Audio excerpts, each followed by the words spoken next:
Di tempat. Gerak.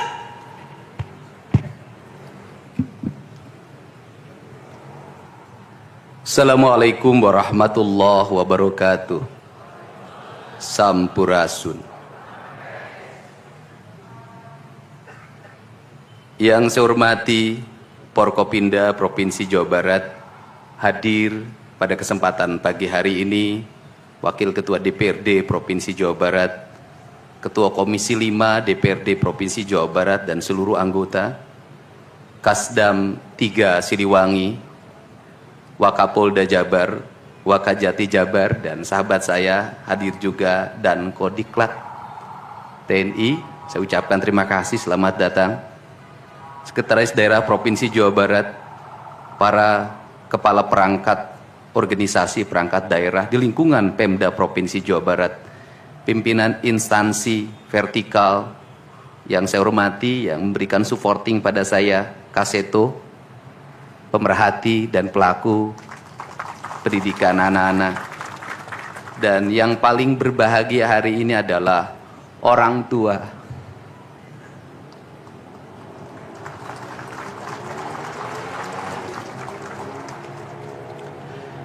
Dari 273 anak-anak Jawa Barat yang terjaring di seluruh provinsi Jawa Barat dengan berbagai latar belakang, dengan berbagai kondisi, dengan berbagai keadaan, hari ini sudah tumbuh menjadi anak-anak yang sehat, memiliki visi dan memiliki harapan. Bahkan menurut saya jauh lebih baik dibanding yang tidak mengikuti pendidikan di Dodik, Lembang, Rindam 3 Siliwangi. Saya ucapkan terima kasih buat komandan, wakil komandan, dan para pelatihnya. Yang pertama, hari ini kita bersama-sama memperingati upacara kebangkitan nasional. Saat masyarakat Indonesia, masyarakat Nusantara disadarkan dari ketertutupan telinganya, dari ketertutupan matanya, dari ketertutupan hatinya, dari kebutaan matanya, dari ketulian telinganya, dari kebisuan lidahnya, dan dari ketutupan hatinya, di mana saat itu kita masuk pada sebuah fase kita ternina bobokkan oleh imperialisme kolonialisme yang menghamparkan lapangan pekerjaan, yang menghamparkan perkebunan, yang menghamparkan areal persawahan, yang menghamparkan areal-areal irigasi, yang menghamparkan areal bendungan. Tetapi mereka mengisi gedung sate ini, mereka mengisi gedung-gedung indah dan mewah di seluruh Nusantara. Tetapi gedung-gedung itu hanya memiliki hak mereka untuk melakukan pengelolaan keuangan, untuk melakukan pengelolaan kekuasaan, di mana seluruh hasil kekayaannya dinikmati oleh mereka dan dikirimkan ke negerinya, dan kemudian rakyat Indonesia hanya menjadi kuli dengan gaji yang terbatas, dan beberapa orang Indonesia yang tunduk menjadi kaki tangannya menikmati sebagian kekuasaannya, bahkan menikmati uang-uang yang seharusnya dibayarkan kepada para pekerja Indonesia yang lapar, yang hitam kelam terbakar, yang disebutnya sebagai rodi. Mereka mengambil hak-hak mereka dan dinikmati oleh mereka yang hari itu berkongsi dengan kolonialisme. Maka kesadaran itu tumbuh, lahirlah gerakan Budi Utomo, lahirlah gerakan Sumpah Pemuda, dan seluruh gerakan itu dimulai dengan sebuah kesadaran dan hilangnya rasa takut pada dirinya bahwa kita adalah pemilik hak dari negeri ini. Hari ini kita disadarkan pada sebuah peristiwa di mana kita sering buta mata kita. Kita sering tuli telinga kita, dan kita sering gagu lidah kita. Ketika anak-anak kita berteriak di jalanan, mengusung sangkur, membawa celurit, saling berkejaran, darah menetes di setiap sudut kota, motor-motor dibakar, orang menjerit penuh rasa ketakutan. kita hanya bisa diam. Ketika di sudut-sudut kota, anak-anak kita menenggak ciu.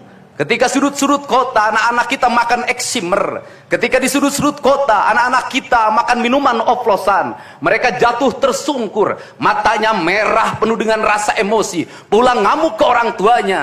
Kita hanya bisa diam. Ketika anak-anak kita menghabiskan waktu main game online sampai jam 4 pagi, tidak masuk sekolah, di rumah ngamuk, mengancam orang tuanya dengan pisau, menusuk kakeknya dengan sangkur, kita hanya bisa diam. Proses kita hanya dua, pidana dan penjarakan dalam penjara anak. Tetapi kita tidak pernah menyadari bahwa seluruh lorong-lorong kegelisahan mereka, seluruh hiruk pikuk jalanan tak membuat mereka nyaman. Sudut-sudut rumah menjadi neraka bagi kehidupan mereka.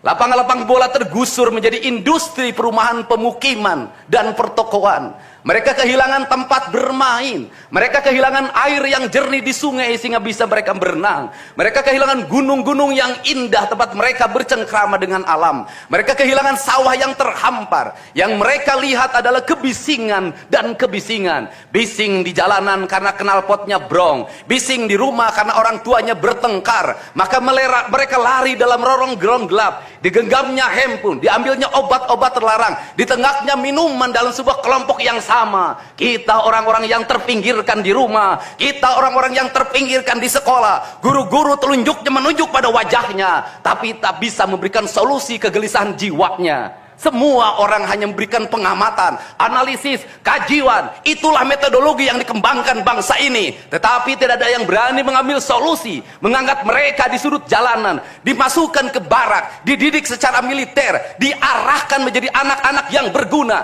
Kedisiplinan militer adalah harga mati bagi kemajuan bangsa, bukan musuh. Pandangan-pandangan buruk terhadap militer adalah pandangan-pandangan orang yang takut anak-anak Indonesia bangkit, yang takut anak-anak Indonesia mencapai kemajuan. Mereka takut bangsa ini menjadi bangsa kokoh dan tegap. Mereka ingin bangsa Indonesia menjadi bangsa pemabuk yang setiap hari mabuk akan ilmu pengetahuan, yang setiap hari bertengkar di TV, yang setiap hari bertengkar di medsos, sementara hamparan kekayaan alam diambil sama mereka. Janganlah kita menjadi antek dari bangsa lain, memporak-porandakan diri sendiri dan bangsanya dengan alasan pengetahuan, dengan alasan hak asasi manusia. Anak membawa motor di bawah umur adalah pelanggaran hak anak. Kapan kita bertindak? Dan selama ini kita membiarkan anak-anak nonton film tanpa didampingi oleh orang tua. Itu adalah pelanggaran anak, dan kita tidak pernah bertindak. Anak-anak di bawah umur merokok, minum minuman keras, itu adalah pelanggaran hak anak. Semuanya kita berdiam. Anak-anak main game online, nonton tayangan-tayangan dewasa lewat media sosial, kita berdiam. Negeri ini akan hancur manakala semua orang berdiam. Maka orang yang memegang kekuasaan harus menggunakan tangannya untuk merubah seluruh kemunkaran ini menjadi sebuah kebajikan. Kalau kita berkomitmen pada bangsa ini, problem anak-anak kita adalah mengkonsumsi tayangan yang bukan haknya di media sosial. Maka saya meminta peraturan pemerintah yang mengatur tentang itu segera dilaksanakan. Anak-anak di bawah umur tidak boleh mengakses media sosial yang bukan haknya. Seberapa besar pun gagasan yang saya gagas, seberapa kuat pun kekuatan yang saya bangun, saya tidak akan bisa melawan jutaan akun yang merasuki otak kiri dan otak kanan anak-anak kita. Untuk itu, pada saat ini sudah saatnya kita tidak saling menyalahkan. Untuk itu saat ini tidak ada salahnya kita mengambil tindakan berdasarkan perilaku kita masing-masing. Perilaku ekonomi menyebabkan anak-anak kita kehilangan ibunya karena pergi ke luar negeri. Perilaku ekonomi mengakibatkan anak-anak kita tidak pernah bertemu dengan ibu dan bapaknya karena mereka mencari rejeki. Mereka ada di pojok-pojok rumah bersama kakeknya. Kakeknya melarangnya dia main game online, melarangnya pakai motor jam 11 siang. Maka pisau dapur terhunus dan ditusuk seseorang kakek oleh cucu yang disayanginya. Kerangka pijak seperti ini harus dibangkitkan oleh kita. Semangat militer, bukan militerisasi. Kalau anak-anak dibangunkan jam 4 subuh, di mana letak salahnya dan di mana letak pelanggarannya? Kalau anak-anak dibangunkan kemudian disuruh membereskan tempat tidur, apa salahnya dan apa pelanggaran hak anaknya? Kalau anak-anak disuruh sholat subuh, apa pelanggaran haknya? Kalau anak-anak mengikuti kuliah subuh, apa pelanggaran anaknya? Kalau anak-anak disuruh ngantri kemudian makan pagi, sarapan pagi dengan telur, dengan nasi, dengan pisang dan minum susu, di mana letak salahnya? Kalau anak-anak kemudian disuruh belajar, dan saat belajar duduknya bersikap, memandang ke arah gurunya, memandang mata gurunya, agar terjadi transformasi energi antara guru dengan muridnya, yang hari ini dihilangkan dengan digitalisasi, menghilangkan ruh spiritual konsepsi pendidikan kita, diganti dengan konsep pendidikan digital, yang tidak lagi melahirkan hubungan emosional guru dan murid. Akhirnya murid-murid tidak menghormati guru-gurunya, karena guru lupa mengekspresikan nilai-nilai spiritual dalam dirinya pada murid dalam ruangan yang hening, diganti dengan papan belajar digital. Di mana letak salahnya? Kalau anak-anak itu diajarkan makan siangnya tertib, berantri, berdoa sebelum makan, di mana letak salahnya? Kalau anak-anaknya sore hari diajarkan bola voli, sepak bola, latihan baris berbaris, di mana letak salahnya? Kalau sore hari anak-anak disuruh masuk ke masjid, mengikuti pengajian, di mana letak salahnya? Kalau setelah itu mereka makan malam, dan makan malam ditandai dengan berdoa, di mana letak salahnya? Kalau mereka jam 9 disuruh masuk barak, disuruh masuk ruang tidur, dan disuruh tidur, di mana letak salahnya? Justru hak-hak anak terdapat di barak pendidikan TNI, dan hak itu tidak mereka dapatkan di rumah-rumah. Di rumah-rumah anak-anak tidak bisa tidur malam. Mereka rata-rata tidurnya jam 4, jam 1 malam, jam 2 malam. Di rumah mereka tidak mendapat makanan yang bergizi karena serba fast food. Di rumah mereka tidak mendapatkan kasih sayang. Di jalanan mereka balapan. Mereka tidak mendapatkan ruang hidup tanpa gadget dalam setiap hari. Saya katakan, justru lingkungan kita hari ini, rumah, halaman rumah, kadang sekolah, kadang jalanan, bukan lagi tempat yang ramah untuk anak-anak Indonesia. Untuk itu apa kebijakan yang harus kita lakukan? Kebijakan yang harus kita lakukan adalah mindset pembangunan dirubah. Ekonomi bukan segalanya. Itu penting. Tetapi ekonomi tidak boleh membunuh ruang-ruang publik di mana orang mendapat ruang bercengkrama. Desain rumah harus dikembalikan pada desain yang membuat jendela, membuat ruang untuk ibu dan bapaknya berkumpul. Halaman rumah harus tersedia di setiap kampung, jangan dihabiskan untuk bangunan. Karena anak-anak ingin bermain di halaman. Lapangan bola di setiap desa harus ada. Karena apa? Karena mereka terus berinteraksi olahraga. Sungai-sungai harus dijernihkan. Karena anak-anak orang miskin tidak bisa berenang di kolam renang yang berbayar. Mereka harus berenang di sungai-sungai yang jernih. Gunung-gunung harus dihijaukan. Karena anak kita perlu hiking dan traveling dalam setiap waktu. Anak-anak kita perlu berinteraksi dengan semesta. Lampu-lampu kadang sebulan sekali harus dimatikan. Agar anak kita bisa menatap langit, melihat bulan dan bintang. Bahwa dia adalah bagian dari cakrawala yang indah. Negeri ini sudah sesak dengan uang di kepalanya. Yang akhirnya apa? Pendidikan hanya menjadi ucapan dan tingkatan S1, S2, dan S3. Tapi pendidikan lupa ada nilai esensial yang harus dihidupkan dalam relung hati manusia. Pendidikan Indonesia adalah mewujudkan manusia Indonesia seutuhnya. Mewujudkan manusia Indonesia seutuhnya. Dalam falsafah Sunda disebutnya Pancawaluya. Cager, bager, bener, pinter, singer. Itulah falsafah pendidikan asasi. Maka falsafah pendidikan asasi dalam kaidah Sunda disebutnya kalimatnya begini. Kawung mabur sarulukna sama kelengiten pandana. Ciamis tinggal paitna ciherang tinggal kiruhna. Resi lengiten ajina pandita ilang komara. Kaduruku hawa nafsuna. Bangkong di kongkorong kujang kacai mawacameti. Saya hanya falsafah ini. Apa itu bangkong di kongkorong kujang? Kujang adalah senjata. Bagi orang Sunda adalah sebuah kehormatan diri. Kujang. Tetapi kujang tidak bisa dikongkorongkan pada bangkong. Kalau bangkong dikongkorongkan oleh kujang, bangkong itu anak-anak di bawah umur. Kalau dia dikongkorongkan oleh kujang, kujang itu tak bermakna dan bangkong itu mati, tak mampu membawa kujang. Kacai mawaca meti, apa itu artinya? Orang pergi ke air untuk mensucikan diri, maka dia harus membebaskan diri dari berbagai apapun kepentingan. Dia ingin pasrah, dia ingin sumera, hirup ukur sasamperan, awak ukur sasampayan. Sariring dering dumadi sarengkak saparipola, la haula wala quwata illa billah. Maka dia tidak boleh membawa hawa nafsu. Ketika kita ingin memasuki abad ritual dan spiritualitas, maka tidak boleh ada kebencian, tidak boleh membawa senjata apapun, tidak boleh, maka kita berserah. Apa yang terjadi hari ini? Orang-orang yang setiap hari bicara tentang kesucian, lidahnya menyakiti orang lain, menusuk orang lain, membawa api peperangan pada saat orang menuju kesucian. Bahkan bisa jadi menghinakan orang lain, itu dianggap bagian dari kesucian. Tidak ada anak nakal. Tapi orang Sunda itu menyebutnya budak bangor. Budak bangor itu beda dengan nakal. Kenapa? Itu masa mereka menginjaki masa remaja menuju masa dewasa. Maka di hari kebangkitan nasional ini, pemerintah Provinsi Jawa Barat, sekolah yang hari ini berjalan, ada pendidikan karakter, ada bela negara. Saya akan meresmikan menjadi Sekolah Kebangsaan Jawa Barat Istimewa. Sekolah Kebangsaan Jawa Barat Istimewa nanti akan dipusatkan di Dodik, Lembang. Dan kalau ada lembaga pendidikan lainnya, kami juga akan menjadi kerjasama.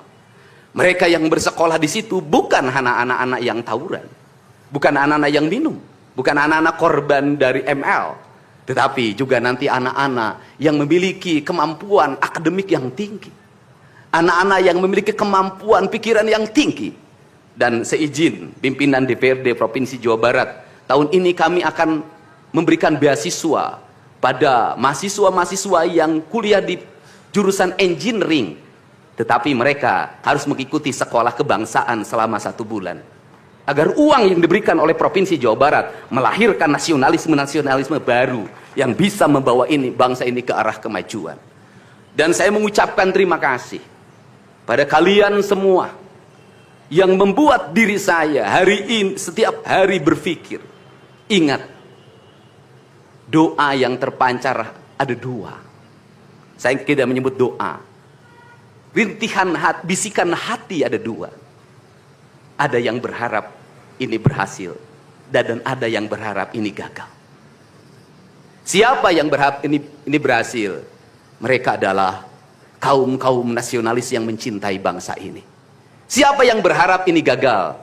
Para nyinyir dan para pembenci yang menjadikan politik sebagai tujuan hidupnya tanpa pernah bisa membedakan mana kepentingan politik dan mana kepentingan kebangsaan. Walaupun kebijakannya baik karena beda dengan politiknya, dia mengatakan buruk. Dan walaupun kebijakannya buruk karena sama dengan politiknya, dia katakan baik.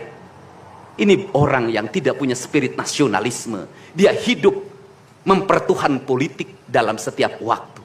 Saya katakan, dia hidup mempertuhan politik dalam setiap waktu. Meskipun lidahnya berkata bertuhan pada Allah, tetapi hatinya dalam setiap hari hasud dan menjadikan politik sebagai tujuan hidup. Dan barangkali bisa dilihat dari seluruh rakyat Jawa Barat, karena ini tertransformasi lewat media televisi dan media digital, yang menjadi petugas upacara hari ini bukan pasukan paskibraka yang biasa kita pakai, tapi mereka adalah peserta didik sekolah kebangsaan Dodik, Lembang, Rindam 3, Siliwangi. Waktunya tidak lama, hanya 18 hari, tapi bisa dibentuk. Pertanyaannya adalah, di sekolah mereka bisa dibentuk seperti ini? Kalau di sekolah tidak dibentuk hari ini, maka pertanyaannya adalah, berarti sistem pendidikan nasional harus dievaluasi. Dan kalau misalnya yang di Jakarta mau menyalahkan, kan disahkannya di Jakarta. Kan anggaran yang triliunan disahkan di Jakarta. Kenapa anggaran yang triliunan ini tidak terevaluasi dalam setiap tahun? Saya katakan, sistem pendidikan yang di dalamnya angka-angka yang hanya orientasinya materi Dan kepuasan dalam outcome dalam sistem pengelolaan keuangan tidak akan melahirkan apapun kecuali tumpukan kertas, software, dan hardware. Tetapi pendidikan yang lahir dari jiwa dan lahir dari cinta tanpa biaya yang besar, dia akan melahirkan anak-anak penuh dengan semangat kebangsaan dan punya spirit Pancawaluya. Itulah pentingnya hati. Itulah pentingnya rasa. Untuk itu hari ini ada antrian, ribuan orang yang ngantri ingin memasuki pendidikan di pendidikan sekolah kebangsaan. Dan kalian semua hari ini bisa bertemu dengan orang tuanya, bisa mendapat sertifikat dari kami, dan bisa pulang dulu. Nanti dalam 2 minggu sekali kami siapkan mobil di setiap kabupatennya untuk pergi ke Dodik lagi, mengikuti pematangan, bukan di Dodik nanti, di Badan Diklat ESDM Pemda Provinsi Jawa Barat, kalau nanti di Dodik diisi oleh siswa yang baru. Dan kami akan memantau perkembangan kalian dalam waktu 1 tahun, bukan 6 bulan. Dan saya sudah meminta kepada Dinas Kesbangpol, Dinas Pemuda Olahraga, di upacara peringatan 17 Agustus 1945 Pemda Provinsi Jawa Barat, seluruh pesertanya berasal dari siswa didik sekolah kebangsaan di Dodik Lembang. Kalian semua jadi petugas upacara Agustusanan. Jadi tidak usah repot lagi. Ternyata bisa. Dan hari ini bisa kalian bahagia. Saya ngasih bonus untuk petugas upacara dari Dodik ini 25 juta untuk dibawa pulang ke rumahnya masing-masing. Dapat uang saku, makannya enak, tidurnya nyenyak, berubah mental, bajunya bagus, pulang dapat bonus, gratis lagi. Dan tentunya buat petugas yang lain juga kita siapkan 25 juta. Nanti ditanya lagi, itu duit dari mana? Ladang ngonten. Saya selalu ditanya, Pak Didi duitnya dari mana ngonten? Habis itu dimasalahin lagi, gubernur konten. Lebih baik dari jadi gubernur konten, punya duit diberikan pada rakyat daripada gubernur molor. Bener nggak? Ya kan, daripada gubernur tidur, gubernur protokoler, gubernur ingin dihargai, gubernur menghabiskan anggaran jalan-jalan ke luar negeri. Teu hayang teuing aing. Kang Dedi masuk gorong-gorong. Ya, sebentar lagi akan saya naik ke pesawat. Jadi Indonesia ini perlu mental yang kuat kalau ingin melakukan perbaikan. Kenapa? Harus kuat menghadapi kaum nyinyir. Dan biarkan yang nyinyir selalu sakit hati selamanya. Karena Jawa Barat akan terus mengalami peningkatan pembangunannya. Ini baru 3 bulan. 100 hari itu tanggal 30 Mei, 100 hari kepemimpinan saya. Belum 100 hari, sudah banyak orang yang kepanasan. Apalagi 5 tahun. Dan saya ucapkan terima kasih. Ini upacara yang spesial. Kita dihadiri oleh Korps Pasukan Khusus. Tepuk tangan semuanya. Ada Kopassus, ada Kostrad, ada Marinir, ada istilahnya apa sekarang, Kopasgat. Kemudian ada infanteri, ada cavalry. Kemudian ada pasukan angkatan laut, kemudian juga ada Brimob. Tepuk tangan semuanya, keren. Dan kalian semua, para peserta, ini yang keren-keren ini anak-anak kita ini. Anak-anak kita yang keren-keren ini, kamu tengok ke kanan, tengok kiri sambil minta sama Allah, besok kamu yang berseragam seperti mereka. Tepuk tangan kalian semuanya, semangat! Semangat! Semangat! Oke, yang terakhir ini buat biro umum. Ini harus dirubah, Pak. Pertama, ini tiang bendera menghalangi gedung sate. Benderanya nanti harus digeser ke sebelah sana. Dan nanti kalau upacara tidak menghadap ke sana, tapi dari sini menghadap ke sana. Agar panorama itunya tetap terlihat. Dan kalau di sana maka kebisingan kendaraan tidak akan terlalu mendominasi. Ini Feng Shui cara menata bangunan.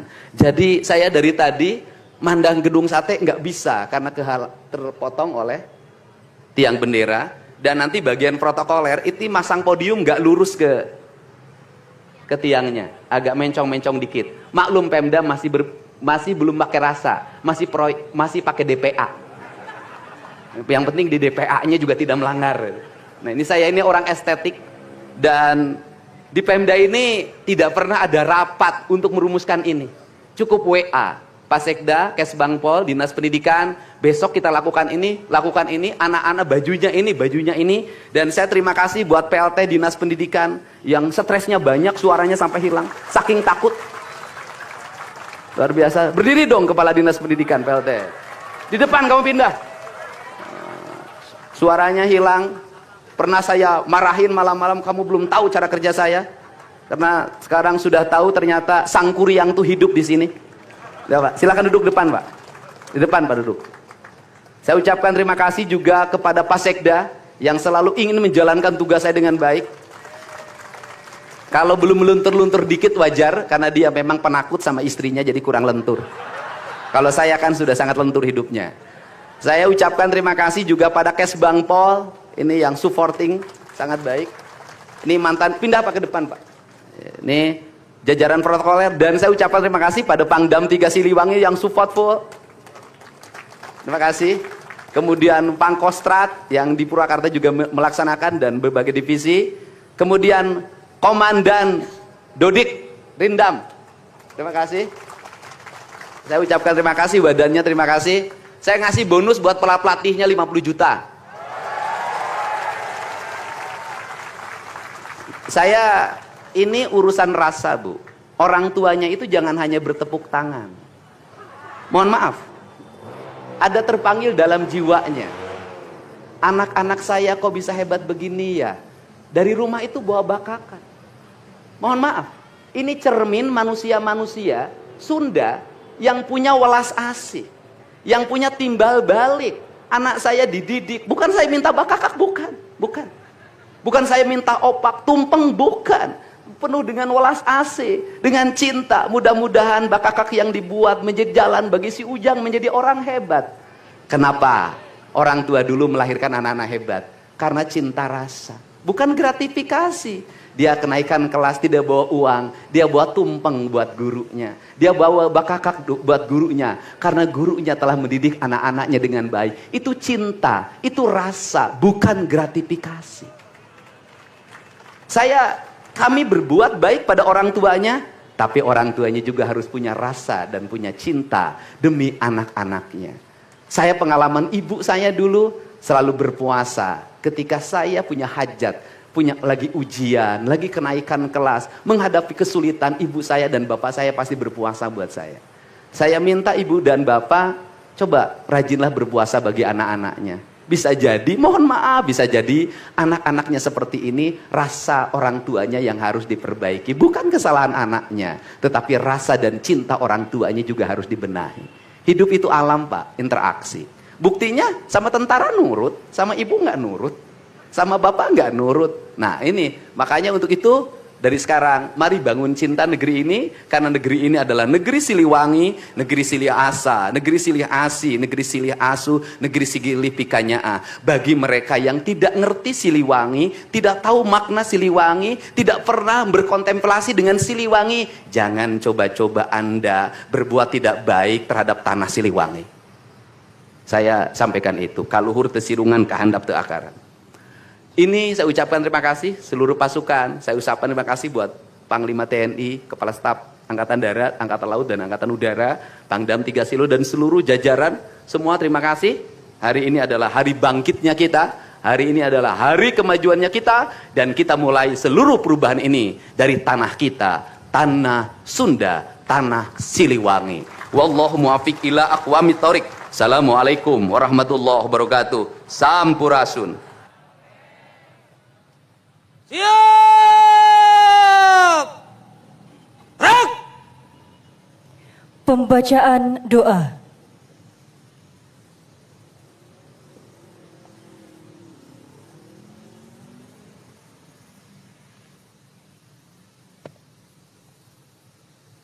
Assalamualaikum warahmatullahi wabarakatuh. Bismillahirrahmanirrahim. Alhamdulillahirabbil alamin. Allahumma salli ala sayyidina Muhammad wa ala ali sayyidina Muhammad. Ya Allah, ya Tuhan kami, segala puji hanya untuk-Mu yang telah melimpahkan nikmat dan karunia yang tak pernah terputus. Hanya kepadamu kami menyembah, dan hanya kepadamu kami memohon pertolongan. Ya Allah, yang maha pengasih lagi maha penyayang, berkat izin-Mu kami dapat melaksanakan upacara Hari Kebangkitan Nasional yang ke-117 tahun 2025 dengan penuh semangat dan khidmat.